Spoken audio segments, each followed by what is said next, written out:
মাগুরার আঞ্চলিক মশলা গবেষণা কেন্দ্রের জন্য ঘোষিত ২০ একর জমি অধিগ্রহণ কার্যক্রম দীর্ঘ ২ দশকেও সম্পন্ন হয়নি। ১৯৯৬ সালে প্রতিষ্ঠিত কেন্দ্রটি সম্প্রসারণের লক্ষ্যে ২০০৬ সালে পৌরসভার ২টি মৌজায় জমি অধিগ্রহণের উদ্যোগ নেওয়া হয়। পরবর্তীতে ২০১৫ সালে ৩৬ জন ভূমি মালিককে নোটিশ দেওয়া হলেও ২০২৬ সাল পর্যন্ত প্রক্রিয়াটি চূড়ান্ত হয়নি বলে অভিযোগ পাওয়া গেছে। এতে ভূমি মালিকরা জমি ক্রয় বিক্রয় উন্নয়ন কার্যক্রম করতে না পারায় চরম ভোগান্তিতে রয়েছেন। ভুক্তভোগীরা দ্রুত অধিগ্রহণ সম্পন্ন অথবা প্রক্রিয়া বাতিলের দাবি জানিয়েছেন। জেলা প্রশাসন সূত্রে জানা গেছে ২০১৭ সালের ভূমি অধিগ্রহণ আইনে ৯০ দিনের মধ্যে প্রক্রিয়া শেষ করার কথা থাকলেও এখানে তা মানা হয়নি। এদিকে অধিগ্রহণের আশ্বাস দিয়ে অর্থ লেনদেনের অভিযোগ উঠেছে গবেষণা কেন্দ্রের সাবেক এক কর্মকর্তার বিরুদ্ধে। নাম প্রকাশে অনিচ্ছুক একাধিক ভূমি মালিকও একই অভিযোগ করেন। বর্তমান প্রধান বৈজ্ঞানিক কর্মকর্তা জানান, বিষয়টি সংশ্লিষ্ট দপ্তরে জানানো হয়েছে এবং তদন্তে প্রমাণ পাওয়ায় ইতিমধ্যে ব্যবস্থা নেওয়া হয়েছে।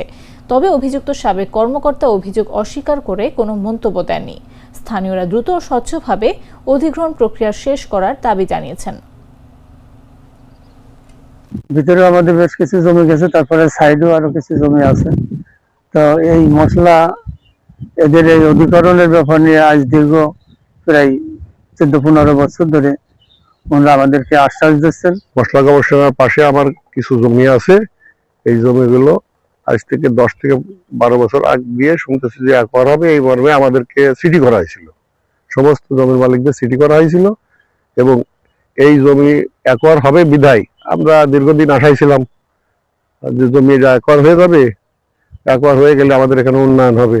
জমি অধিগ্রহণের ব্যাপারে এখন নতুন করে প্রজেক্ট হতে হবে, যে প্রজেক্টের মধ্যে জমি অধিগ্রহণের জন্য অর্থ সংস্থান থাকতে হবে। যদি এইভাবে প্রজেক্ট করা হয় তাহলেই, এবং এটা বড় প্রজেক্ট হতে হবে যেহেতু অনেক জমির ব্যাপার, এই জমি অধিগ্রহণের জন্য অনেক টাকারও দরকার। এই টাকার সংস্থান সহ যদি প্রজেক্ট নেওয়া হয় তাহলেই জমি অধিগ্রহণ করা সম্ভব। রঙের বেশে ঘরে বাহিরে সাজানো বলকে রেইনবো রেইনবো রেইনবো পেইন্টস রে সাশ্রয়ী দামে দেয়াল রাঙায়। রেইনবো সবার রং সবার ঘরে ঘরে। Rainbow Paints, the color of joy.